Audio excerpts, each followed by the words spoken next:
నమస్కారం అండి. Welcome back to my channel easy learning for exam. DSC 2025 today news paper updates చూద్దామా అండి. Merit list అంటే ఏంటి, సెలెక్షన్ లిస్ట్లో డిఫరెన్సెస్ ఏంటి, సర్టిఫికేట్ వెరిఫికేషన్ ఎప్పుడు, ఇవన్నీ మనం ఈ పేపర్లో చూద్దాం. సో మనకి ఇక్కడ డిఎస్సి అభ్యర్థుల ధృవపత్రాల పరిశీలనకు కమిటీలు ఎన్ని, మెరిట్ లిస్టుకు సెలెక్షన్ లిస్టుకు డిఫరెన్స్ ఏంటి అంటే, మెరిట్ లిస్ట్లో మనకు అందరి పేర్లు ఉంటాయండి. అదే మనకు సెలెక్షన్ లిస్ట్ అంటే సెలెక్ట్ అయిన వాళ్ళ మాత్రమే పేర్లు ఉంటాయండి. మెరిట్ లిస్ట్లో అందరూ ఉంటాయి, కానీ సెలెక్షన్ లిస్ట్లో సెలెక్టెడ్ పేర్లు మాత్రమే ఉంటాయన్నమాట. సో ఒక చిన్న ఇంపార్టెంట్ న్యూస్ ఏంటంటే, మనము ఏపీడిఎస్సి కోడింగ్ క్లాసెస్ అయితే స్టార్ట్ చేసామండి.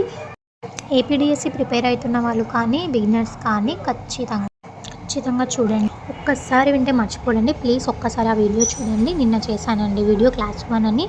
అలాగే ఇంకొక చిన్న విషయం ఏంటంటే, మీకు ఎటువంటి ఒక చిన్న లైవ్ అయితే ప్లాన్ చేశానండి. టాపిక్ వచ్చేసి మనం ఎలా చదవాలి, చదివితే ఎలా చదవాలి, అలాగే గుర్తు ఎలా పెట్టుకోవాలి, ఎక్కువ రోజులు గుర్తుండాలంటే ఏం చేయాలి, ఏ స్ట్రాటజీ ఫాలో అవ్వాలి అనేది ఒక టెక్స్ట్ బుక్ స్ట్రాటజీ ఎలా ఫాలో అవ్వాలి, ఏ బుక్ అయినా ఎలా చదవాలి, ఎటువంటి కాంపిటేటివ్ ఎగ్జామ్స్లో ప్రిపేర్ అవుతున్న వాళ్ళైనా సరే అండి, ఎటువంటి సబ్జెక్ట్ డౌట్స్ ఉన్నా సరే లైవ్లో అడగవచ్చు. సో లైవ్ పెట్టాలని నేను అనుకుంటున్నాను అనమాట. సో పెట్టాలా వద్దా అనేది ఒక్కసారి మీరు కామెంట్ సెక్షన్లో అయితే మెన్షన్ చేయండి. ఎక్కువ మంది మనకు రిప్లై ఉంటే ఖచ్చితంగా పెడతానండి. ఎటువంటి డౌట్స్ ఉన్నా మనకు సో కామెంట్ అయితే చేయండి. సో మనకి ఇప్పుడు 76 ఉన్నారండి సబ్స్క్రైబర్స్ అయితే. సో ఖచ్చితంగా లైక్ చేసి సబ్స్క్రైబ్ చేయండి, కొంచెం బూస్టప్గా కూడా ఉంటుంది. సో లైవ్ అయితే ఖచ్చితంగా చేద్దాం, కామెంట్ సెక్షన్లో మెన్షన్ చేయండి.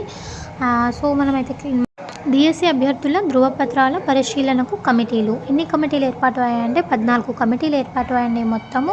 సో ప్రతి కమిటీలో కూడా 3 సభ్యులు ఉంటారనమాట. సో ఉన్నత పాఠశాల ప్రధాన ఉపాధ్యాయులు, అలాగే ఎంఈఓ గారు, అలాగే రెవెన్యూ శాఖ నుంచి ఒక డీటీ అధికారి ఉంటారనమాట. సో ఎవరైతే మనకు కుల ధృవీకరణ పత్రాలను కూడా సరిచేయడానికి రెవెన్యూ శాఖ నుంచి ఒకరిని నియమించడం అయితే జరిగింది. సో అలాగే మనకు 1:1 రేషియోలో అయితే వెరిఫికేషన్ అయితే ఉంటుందండి. అలాగే ఈ నెల 16 నుంచి మనకు ప్రతిభా జాబితాను ప్రకటించడం అనేది జరుగుతుంది. సో అందరూ కూడా సర్టిఫికేట్స్ అయితే రెడీగా పెట్టుకోవాలండి. సో ప్రతిభా జాబితాను ప్రకటిస్తారు, జాబితాలో ఉన్న వారిని ధృవపత్రాల పరిశీలనకు పిలుస్తారు. సో ఎంత క్లియర్గా ఇచ్చారండి చూడండి. దాని ప్రకారం 1:1 చొప్పున ప్రతిభా జాబితాను ప్రకటిస్తారండి 16న. అలాగే జాబితాలో ఉన్న వారికి ధృవపత్రాల పరిశీలనకైతే పిలుస్తారండి. సో ఇదండి ఈరోజు వచ్చిన న్యూస్ ఆర్టికల్.